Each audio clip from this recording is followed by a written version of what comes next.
आज का विषय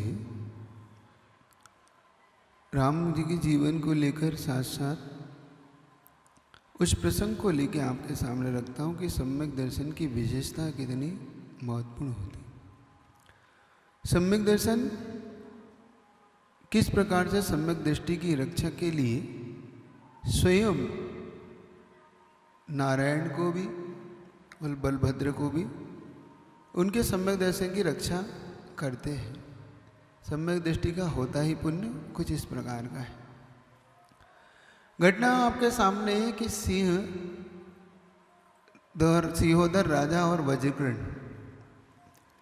सिंहोदर राजा और वज्रकर्ण के जीवन में सिंहोदर को जब वज्रकर्ण प्रणाम नहीं करते, क्योंकि प्रणाम इसलिए नहीं करते कि उनका ये नियम था कि मैं सच्चे देव सद्गुरु के अलावा किसी को प्रणाम नहीं करूँगा। तुम तो मात्र राजा हो और तुम राजा हो इसलिए मैं तुम्हें प्रणाम करूँ। इसलिए उसने कहा कि मैं प्रणाम नहीं कर सकता। और बस यही बात सिंहोदर को जो चुगली करते थे, जो दूसरे की निंदा में आनंद मनाते इसे लोग, उनकी इस बात की वहाँ पर चुगली करते कि आपको वज्रकर्ण कभी भी प्रणाम नहीं करना चाहता। जब सिंहोदर उन्हें पकड़ने के लिए स्वयं जाता है और वज्रकर्ण उनके हाथ में नहीं आता, इस प्रकार से जब वो नगर पूरा उजड़ा उजड़ा सा दिखता है, तब लक्ष्मण से राम पूछते हैं कि लक्ष्मण पता करो कि आखिर ये नगर क्यों उजड़ा हुआ है।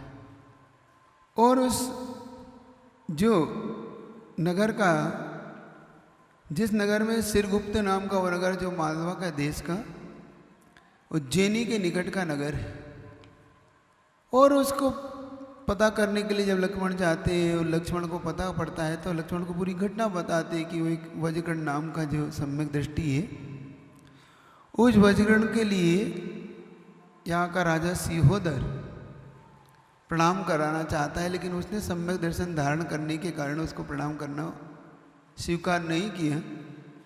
इसलिए पूरा राज्य आज उजड़ा सा हुआ है, सिंहोदर के द्वारा उजाड़ दिया। तब राम कहते हैं कि लक्ष्मण इस समय हमें वज्रकर्ण के सम्यक दर्शन की रक्षा अवश्य करना चाहिए, क्योंकि जो सच्चे देव सद्गुरु का भक्त है, उस वज्रकर्ण की रक्षा अगर हम नहीं कर पाए तो संसार में सम्यक दर्शन के लिए आगे कौन आएगा। देखो स्वयं राम कितने अंदर से सम्यक दर्शन के लिए भी और सम्यक दृष्टियों के भी लिए स्वयं, क्योंकि स्वयं छायक दृष्टि राम, दूसरे के लिए जब स्वयं इस प्रकार से आकुलित होती तब जाके सम्यक दर्शन निर्मल बनता है, जब एक सम्यक दृष्टि दूसरे सम्यक दृष्टि के प्रति आदर भाव से भरता है।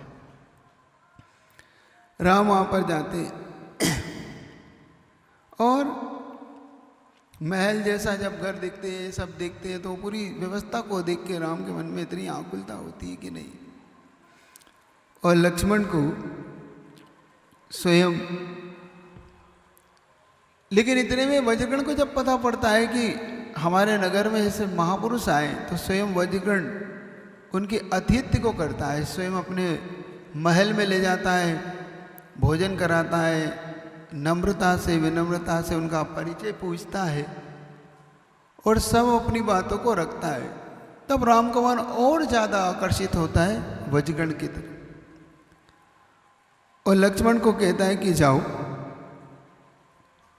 कि शीघ्र जाके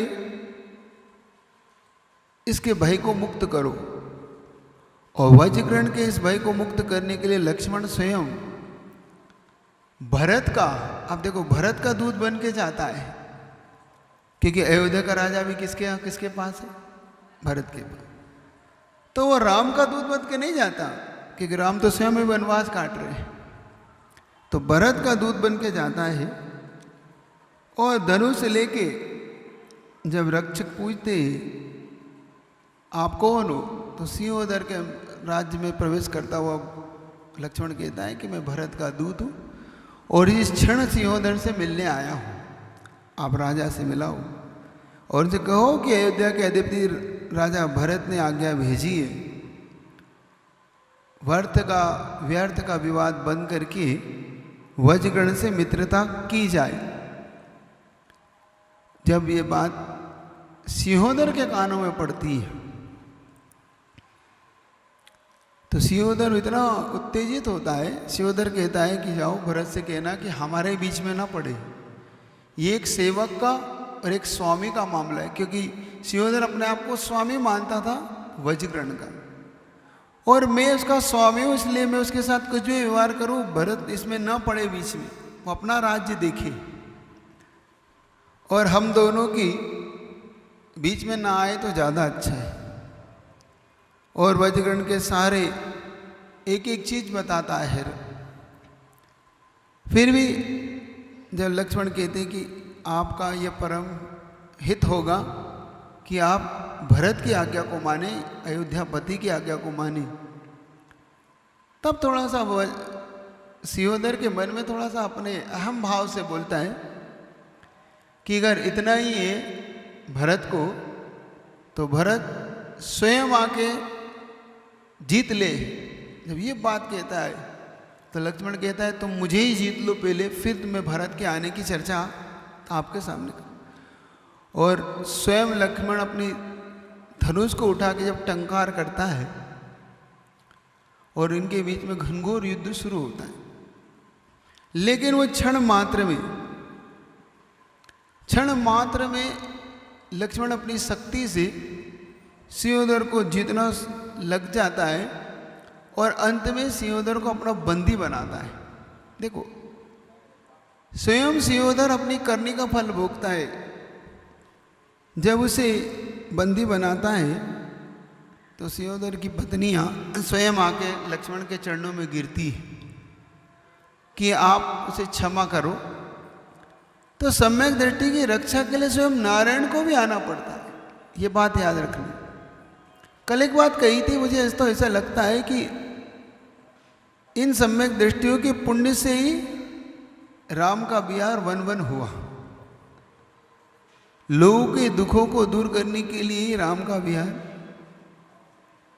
क्योंकि बड़े लोग अगर कहीं भी चले जाएं तो थोड़ी पल के लिए हमें लगता है कि शायद इनके साथ बुरा हुआ, लेकिन जब भविष्य देखते हैं तो लगता है कि कई लोगों के संकट को दूर करने के लिए इनको ये सब भी दुख झेलना, वो दुख झेलते इसलिए है कि दुख दूसरे के दुख दूर हो जाए।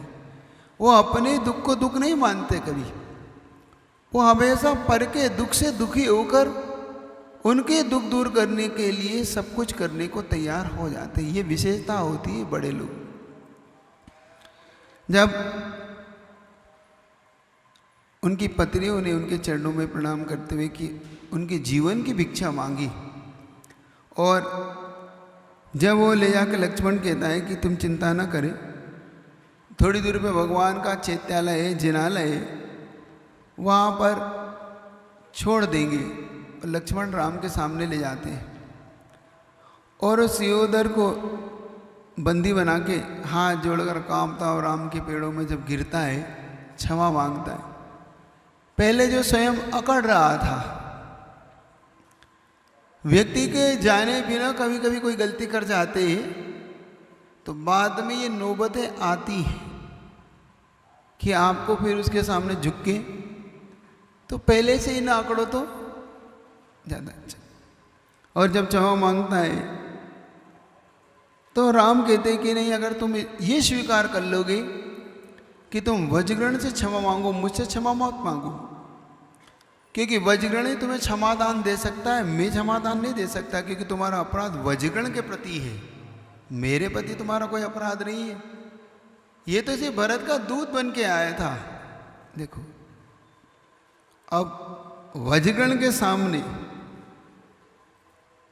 अब वज्रगण रामचंद्र के आज्ञानुसार वहाँ का सेनापति के रूप में उपस्थित हुआ कि मैं इस राज्य का, और लक्ष्मण और राम की बड़ी स्तुति करते हुए बहुत कुछ मधुर वचनों से सिंहोदर को समझाता है। सिंहोदर उनके बीच में पुनः मित्रता होती है और सिंहोदर इस बात का वचन देता है कि कभी अब मैं वज्रगण को कभी पीड़ा नहीं पहुंचाऊंगा, उसके सम्यक दर्शन की रक्षा मैं भी करूं। इस प्रकार से स्वयं राम के और लक्ष्मण के चरणों में झुकता हुआ वज्रकर्ण और सिंहोदर, ये दोनों की जब मित्रता होती आती है तो राम लक्ष्मण वहाँ से आगे जाने की तैयारी करते हैं। वो आगे बढ़ते